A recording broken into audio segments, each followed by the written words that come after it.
overanalyze I everything. can't seem to pay attention. I still sleep with my teddy bear. I dream about my ex. Am I normal? Or am I nuts?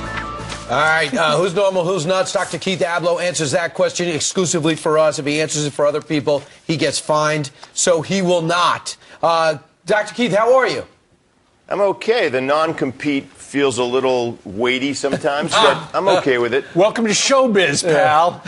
All right, There you go. believe in you. here's a question from a wife that I think people can resonate all around the country. My wife is always on the iPhone, iPod, laptop, and desktop all the time. I recently asked her for one day without any work, shopping, personal-related contact. She looked at me like I was crazy. Who's normal and who's nuts? Well, listen, this guy's normal, right? It's crazy that we've come to a point with technology where it can erode marriages and friendships and real things. This is no different, by the way, than if she were addicted to pot. This is a drug. Technology can be a drug. So she's telling this guy quite directly, I love my drug more than I love you.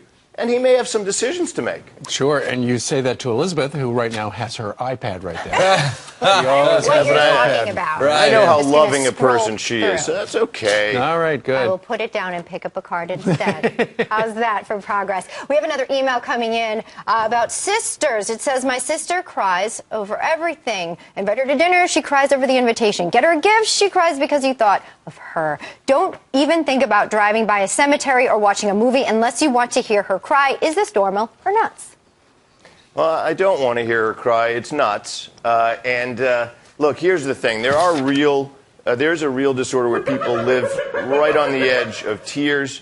But in this case, you'd really want to think with your sister, hey, what is this willingness to cry, this readiness to cry? What is the real source of why you're so potentially sad? It's not the cemetery. It's not the mall. It's not the gift that you got that's touching. Something has left her this far from tears, and she hasn't told anybody. She may not even know. So come to my office. Insightful. But crying during a Hallmark ad, that's normal. All right, and finally, Keith. For you, it is. It is. I come from you're very a family sensitive. of those. Here's to the be question. careful. I have a coworker who talks nonstop. If she is not having a conversation, she is narrating what she is doing. Is she normal or is she nuts? Yeah, look, This is great. she's nuts, and here's the thing. I'm out of here. She's quite anxious, and so she's narrating everything she does to try to comfort herself. Be her friend. Say, look, I know some people would be bothered by this narrating that you do, but I bet it's because you're anxious. Is there anything that's making you very anxious in your life? You'll have a friend for life. Of course, then you'll also have a narrator for life, which could be a little distressing.